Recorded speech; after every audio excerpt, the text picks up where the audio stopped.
At 9:14 p.m., my phone sent a notification I'd never seen before. It didn't come from any app. It didn't make a sound. The screen just lit up with a single chilling message: "Don't look outside." I just stared at it, my thumb hovering over the screen. A glitch? It had to be. Maybe some new system update I hadn't heard about. I live alone in a small house, kind of tucked away at the end of a quiet street. The kind of place where you hear every little creak and groan the house makes. So a message like that. It felt a little too specific. I dismissed the notification and tried to go back to scrolling through my feed, but the thought lingered. I walked over to the front door and pulled up the feed from my doorbell camera on my phone. Nothing. Just the empty porch. The streetlights casting long shadows, a few moths fluttering around the light. I watched for a solid minute. Nothing moved. See? A glitch.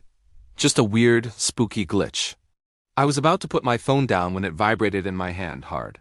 The screen lit up again. It was the same strange system-level notification.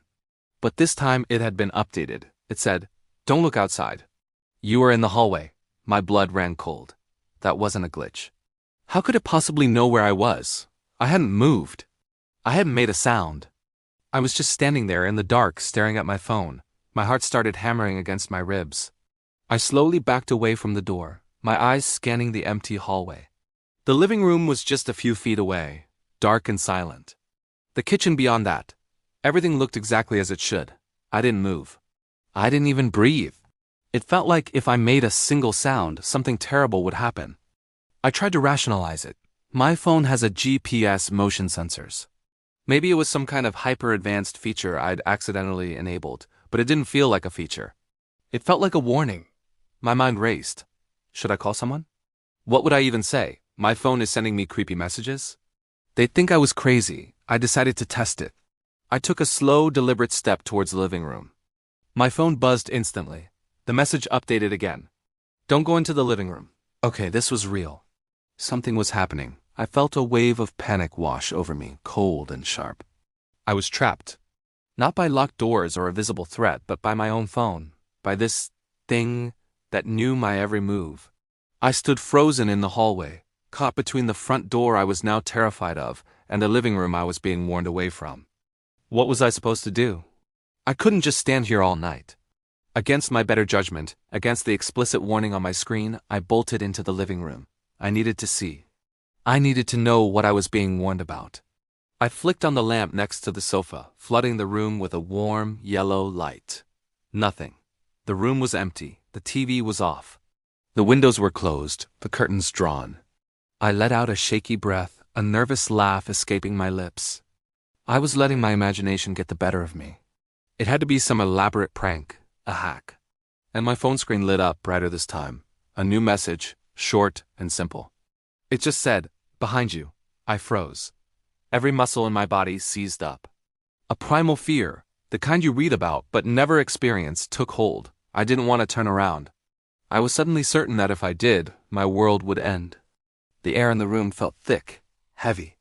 It was the kind of silence that's so absolute it's deafening. But curiosity, the sheer, overwhelming terror, I had to know. I had to see what was behind me. Slowly, so slowly, I started to turn. My neck felt stiff, my body refusing to obey. My eyes were locked on the empty wall in front of me, but my focus was entirely on the space directly behind my back. And that's when the knocking started.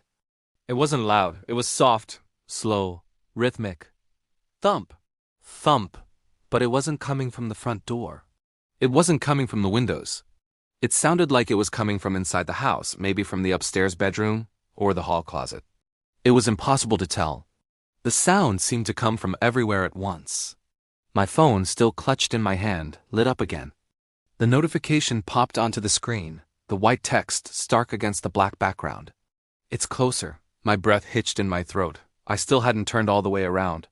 I was paralyzed, listening to the soft, steady knocking that echoed through my silent house. Was the notification predicting it? Or was it warning me?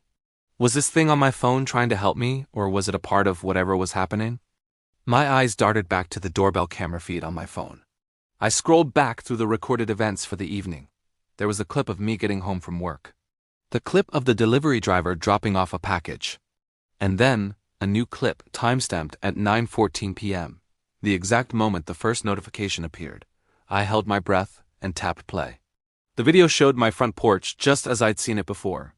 Empty, quiet, but as I watched, a flicker of movement caught my eye. On the very edge of the frame, a shadow moved. It was long and distorted, moving slowly, unnaturally, across the porch steps before disappearing out of frame. It was there for only a second, but it was undeniable. Something had been out there. And it had been there at the exact same time my phone first buzzed with that warning. A chill that had nothing to do with the temperature of the room snaked up my spine. I couldn't explain it. There was no one there, no source for the shadow. It was just there, and then it was gone. My gaze drifted from my phone to the living room window. The curtains were thick, but I could feel it. It's a strange sensation, but I know you know what I mean. The feeling of being watched. It was like whoever, or whatever, was out there knew I was right on the other side of that glass. It knew I was looking. It knew I was scared. I spent the rest of the night huddled on the sofa, the lamp on, my phone in my hand. The knocking eventually stopped. The feeling of being watched faded, but I didn't sleep. Every creak of the floorboards, every rustle of leaves outside, sent a fresh jolt of fear through me. My phone never sent another one of those alerts. The next morning, it was just a normal phone again. No strange messages, no location tracking. It was as if the whole thing had been a fever dream. But I know it wasn't. I'll never forget the feeling of that night. The feeling of being hunted in my own home, guided by a silent, anonymous warning from the very device I used to connect to the world. Sometimes I still pull up the camera footage from that night. I watch the shadow flicker across the porch and I wonder, what was it and what did it want? If you want to hear more stories like this modern, chilling, and terrifyingly real, make sure you subscribe to the channel. I'd post shorts every night that lead you straight into the full story, just like this one. Thanks for watching, and don't miss the next one.